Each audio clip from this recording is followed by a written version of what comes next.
What if some of the ways that you're trying to create compassion for yourself and to have a functional narrative of your wounding are actually limiting the amount of healing you can do in your life?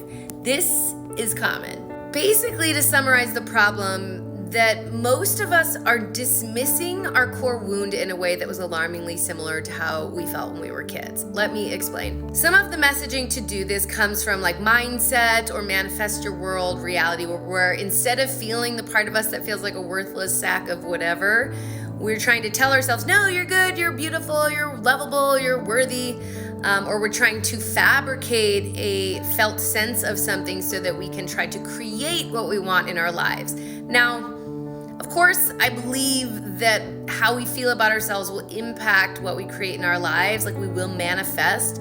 But I think trying to put an affirmation over an unhealed core wound is a little bit like putting a scratch and sniff sticker over a pile of poo. Still stinks, right? Another way that you see it in the therapeutic industry is cognitive therapeutic behavioral approaches, where they're going to really break down whether or not your thoughts are reasonable. Now, this is really useful sometimes. And in my approach of emotional potty training, I call it reality testing, and we do it after we have a feeling, after we let the feeling go.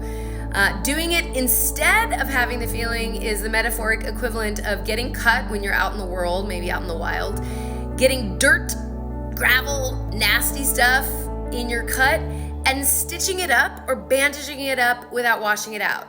Feeling the feeling first is the equivalent of washing out your cut before you close it up. And if you don't do that, you are going to stay infected.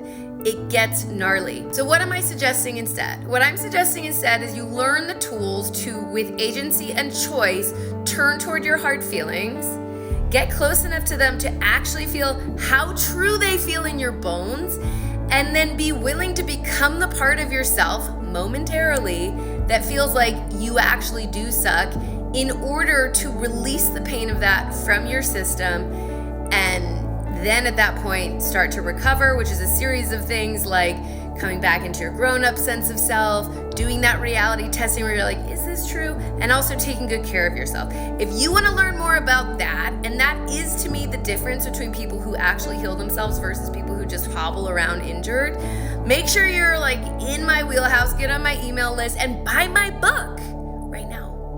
Or at least follow so you can see more of these. Okay, good talk.